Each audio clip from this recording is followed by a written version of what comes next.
Aqulsuraela Getajubabi Absna Urslubi Ausut Forum Yerejirgaita Respublika Ekonomika Ministerre Urslu Ekonomika Pjera Ministerre Urslubi a Конгресси.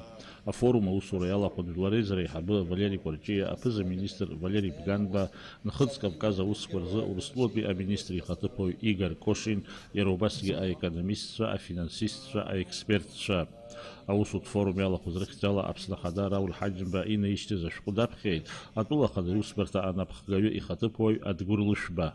Уважаемые гости, участники форума, приветствую вас по случаю открытия 9-го Абхазо-Российского делового форума. Добро пожаловать в Абхазию на нашу экспертно-деловую площадку.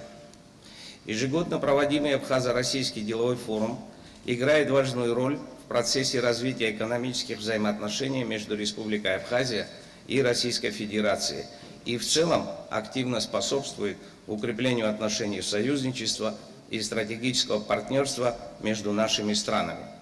Его роль в этом направлении существенна и четко обозрима.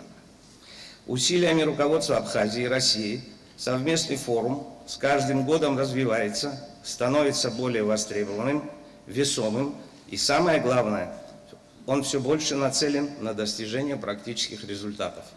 Сегодня для обсуждения насущных вопросов на темы внешнеэкономического сотрудничества, дальнейшего развития туристической сферы, банковского сектора, информационных технологий, а также связанных с ними иных направлений в экономике, собрались представители власти, предпринимательского сообщества и научной среды.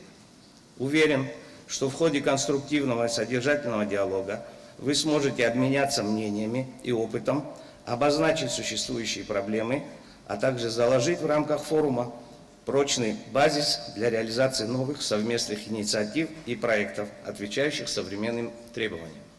Хотелось бы отметить, что на встрече такого уровня в рамках Абхазо-Российского делового форума несомненно стали полезной и доброй традицией, о чем свидетельствует и сама тема пленарного заседания. Абхазия-Россия, 10 лет интенсивного сотрудничества, текущие достижения и новые горизонты. Дорогие друзья, мы, как и прежде, готовы к совместной работе и воплощению в жизнь взаимовыгодных проектов, которые послужили бы дополнительным импульсом для более глубокой интеграции экономических отношений Абхазии и России.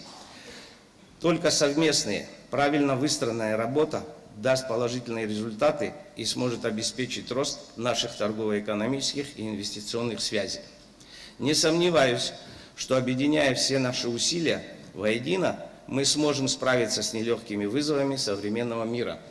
Рассчитываю, что в рамках работы форума будут выработаны соответствующие предложения и рекомендации по намеченной и обозначенной выше тематике, а также проведена работа по дальнейшему расширению путей наращивания взаимовыгодного сотрудничества между нашими странами. Желаю вам успешной и плодотворной работы. Президент Республики Абхазия Рауль Хаджимба.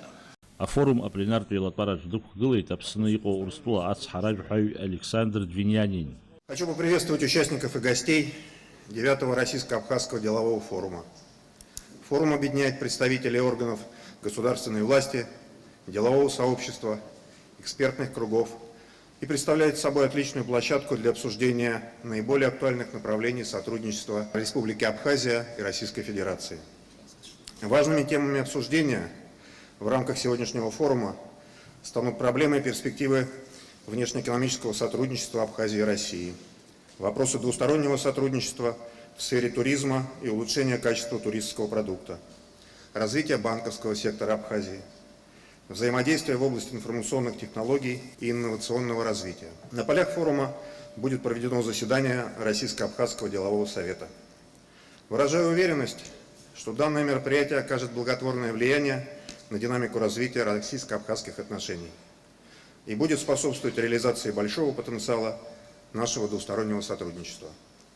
Рассчитываю, что предложения и рекомендации, которые будут выработаны в ходе работы сегодняшнего форума, станут хорошей платформой и действенным инструментом укрепления двусторонних связей, а также наполнения новыми проектами, обуславливающими перспективные точки роста торгово-экономических отношений наших стран.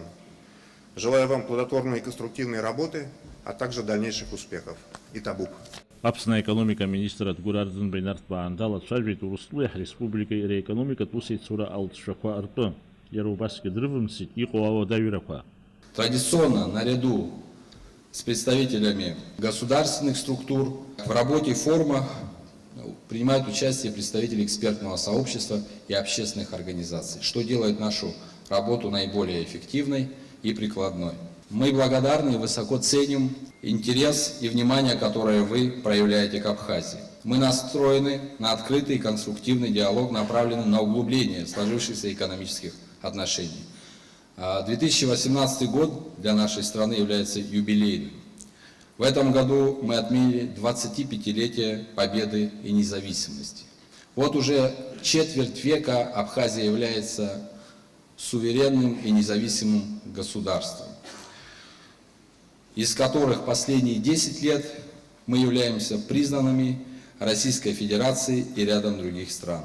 Именно поэтому мы приняли решение назвать сегодняшнее пленарное заседание «Абхазия, Россия. 10 лет интенсивного сотрудничества.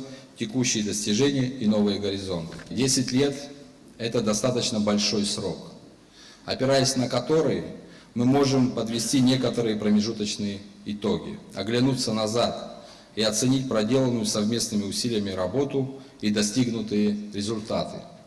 Можем и должны отметить и упущения, которые являются неотъемлемой частью любой работы.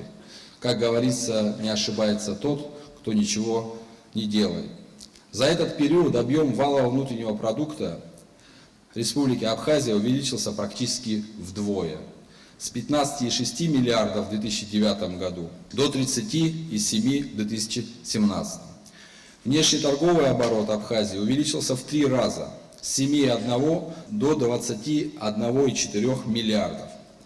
При этом экспорт вырос в 6 раз, с 880 миллионов до 5,4 миллиардов, а импорт в 3 раза, с 6,2 до 18 миллиардов соответственно. Доходы государственного бюджета Абхазии выросли в 5,6 раз, с 1,7 в 2008 году до 9,5 в текущем. Интенсивно развивается и главный сектор нашей экономики – туризм. Число туристов в Абхазии увеличилось до 1,5 миллиона в год. По данным Ростуризма, наша страна уже несколько лет подряд входит в число наиболее популярных направлений для отдыха среди россиян. С каждым годом увеличиваются объемы присутствия бизнеса России в экономике Абхазии. Реализуются совместные инвестиционные проекты.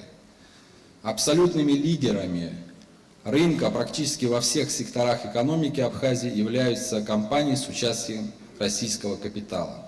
Здесь уже много лет ведут успешную деятельность крупнейшие российские компании, такие как Мегафон, Роснефть и другие. Безусловно, все эти успехи не были бы возможными без опоры на помощь со стороны Российской Федерации. Россия оказывает нам существенную поддержку по целому ряду стратегических направлений. За эти годы в рамках совместной работы восстановлено и вновь возведено несколько десятков наиболее значимых объектов социальной инфраструктуры. Отремонтированы сотни километров автодорог, произведены существенные вливания в энергетический сектор. Между нашими странами создана широкая договорная база, подписано более 130 соглашений, охватывающих практически все сферы взаимодействия и сотрудничества. Это в первую очередь договор о дружбе, сотрудничестве и взаимной помощи от 17 сентября 2008 года и договор о союзничестве и стратегическом партнерстве 24 ноября 2014 года. С 2012 года между нашими странами действует режим беспошлинной торговли, что является существенным стимулом для локализации в Абхазии бизнеса, ориентированного на российский рынок. Безусловно, вышеупомянутые достижения ни в коей мере не должны нас расслаблять или позволять считать свою работу удовлетворительной.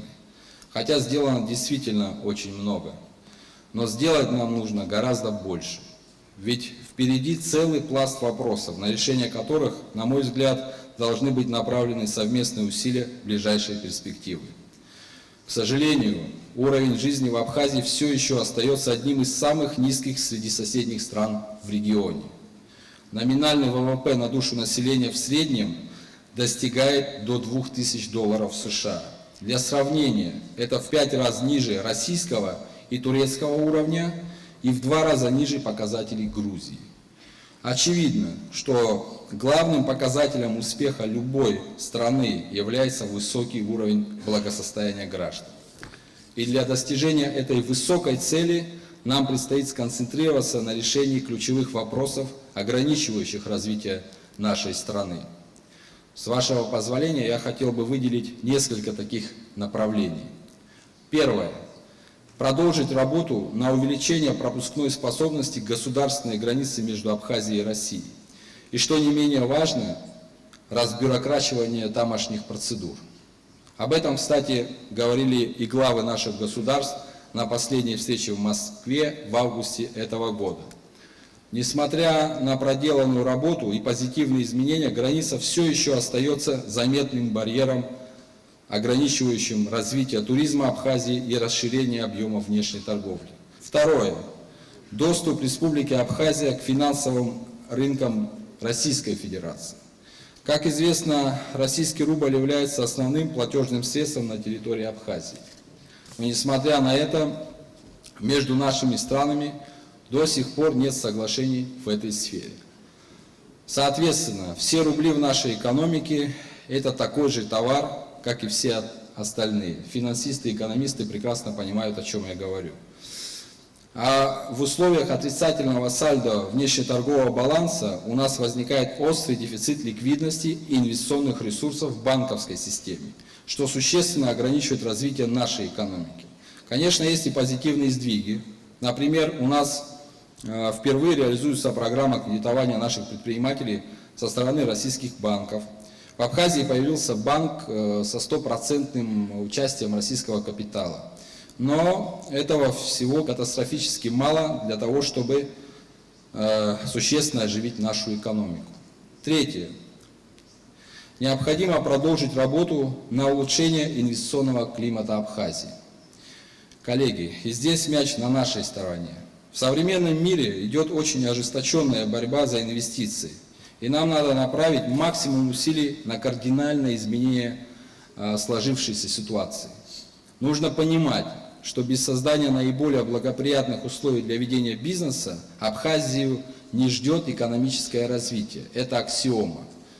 Речь идет не только о внешних, но и о внутренних инвестициях. Важную роль в этом направлении играет эффективная работа правоохранительных органов, работа судебной системы, правоприменительная практика, гарантии неприкосновенности прав частной собственности, отсутствие волатильности в части фискальной позиции государства и так называемых правил игры.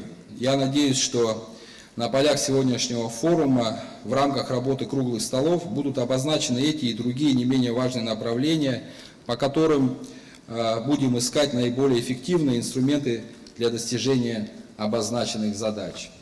Верю, что приложив максимум совместных усилий, мы справимся с решением всех имеющихся проблем. И при подведении следующих промежуточных итогов с удовлетворением будем отмечать успехи и ставить более амбициозные задачи и цели. Урыстуу сдержанато афинат схрари, а инвестицият программе рымшхак зепшро атыхейт, нхыц Кавказ беускварза урыстулпи а министре Хатыпой Игорь Кошин. Выстроенные межгосударственные связи опираются, безусловно, на прочный фундамент. И речь не только о договоре о дружбе и сотрудничестве, взаимной помощи от 2008 года, но и о договоре о союзничестве и стратегическом партнерстве от 2014 года, но и о тех свыше 100 соглашений, которые были подписаны за 10 лет. И давайте сейчас мы с вами чуть более внимательно посмотрим, что все-таки стоит за всеми этими соглашениями и как это отражается на жизни простых граждан. Безусловно, социальная сфера – это база любого сильного государства. И невозможно эффективно развивать экономику, думать о развитии, когда у людей нет самого элементарного.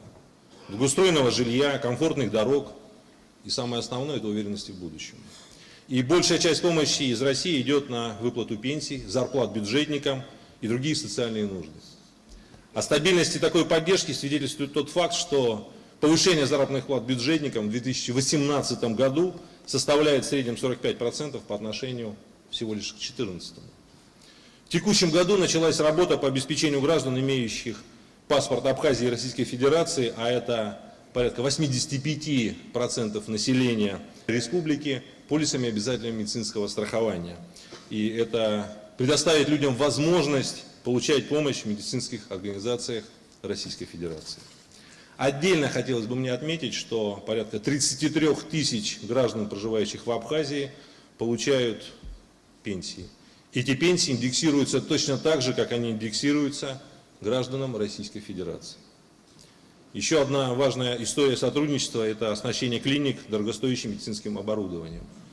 И за последние годы было закуплено порядка 470 комплектов самого разного оборудования для диагностики и лечения. И, безусловно, мой рассказ о социальной сфере был бы неполным, если не упомянуть восстановление практически с нуля всей системы образования в Республике Абхазия. В рамках инвест-программ содействия социально-экономическому развитию республики в 2015-2017 годах, 2017-2019 мы в буквальном смысле вместе с вами вдохнули новую жизнь в так необходимой республике здания и сооружения. Безусловно, это объекты социальной инфраструктуры, школа, детский сад, университет, объекты культуры, также корпус онкодиспансера. Причем в последнем выполнена не только реконструкция, но и оснащение современным оборудованием. Любые изменения в качестве жизни, как правило, связаны с такой незаметной, на первый взгляд, вещью, как инфраструктура. Она не видна, но от нее зависит очень многое.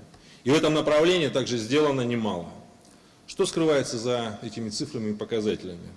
Очень простые вещи. Бесперебойное электроснабжение, водоснабжение, возможность быстрее и безопаснее, что немаловажно, добраться из пункта А в пункт Б. Это чистые подъезды, наличие работающих лифтов, отсутствие протечек. Просто, но это очень действенно. И граждане живут этим каждый день. Отдельно хотелось бы отметить субсидирование поставок электроэнергии весной 2016-2017 годов. На ликвидацию энергодефицита в республике российской стороной было направлено дополнительно 770 миллионов рублей. Один из способов поддержки экономики, а без экономики невозможно думать о будущем, это предоставление льготных кредитов на реализацию проектов реального сектора экономики. И программу льготного кредитования среднего и крупного бизнеса осуществляют российские банки, такие как Нишэкономбанк, Россельхозбанк, ВТБ, совместно с инвестиционным агентством. За последние 3 года поддержку получили 8 проектов общей стоимостью почти 1 миллиард рублей. Что это за проекты? Предприятия по выращиванию и переработке фруктов и овощей, мясоперерабатывающий завод, гостиничные комплексы. Эффективность этой господдержки выражается в очень простых цифрах и примерах. Это плюс 400 рабочих мест, плюс порядка 150 миллионов дополнительных налоговых поступлений в бюджет Республики Абхазия. Общий объем финансовой помощи Республике Абхазия, поступившей из бюджета Российской Федерации за последние 10 лет, это 9-17 годы, равен 44 миллиардам рублей, 600 миллионов. Несмотря на непростую ситуацию в России, острую необходимость увеличения ресурсов на развитие собственной экономики, санкции, объем безвозмездной помощи Республике Абхазии нарастает. В 2016 году он составил 5,8 миллиарда рублей, в 2017 году 6,9 миллиардов рублей, в 2018 году для Республики Абхазия в российском бюджете предусмотрено порядка 8,6 миллиарда рублей. В прошлом году совокупная доля финансовой помощи Российской Федерации в доходах государственного бюджета Абхазии составляла значительную сумму, порядка 64%. И она была эквивалентна 22,7% от валового внутреннего продукта республики. Что дальше? Я думаю, что этот вопрос задают и простые жители, и руководители республики. Наша страна остается гарантом суверенитета Абхазии. Россия продолжит оказывать финансовую помощь. В то же время для перехода республики к устойчивому социально-экономическому развитию, построения устойчивой экономической системы, Абхазия должна провести эффективные реформы. Эффективные реформы законодательства, улучшить правоприменительную практику, создать благоприятный инвестиционный климат, искоренить преступность. Отдельного внимания заслуживает решение вопросов создания инфраструктуры и энергетической безопасности. Каждую весну все жители это остро чувствуют в своих домах. Комплексная поддержка российской стороны проектов в сельском хозяйстве, промышленности, туристической области наряду с устранением внутренних барьеров и препятствий даст, я в этом убежден, мощный толчок социально-экономическому развитию Республики Абхазия. Дорогие друзья, как писал ваш земляк Фазиль Абдулович Искандер, гражданственность – это донести свой окурок до урны. Государственность – это сделать так, чтобы путь до очередной урны был не слишком утомительным. И убежден, что наш совместный путь всегда будет не только интересным, но и полезным для людей, а самое важное – созидательным.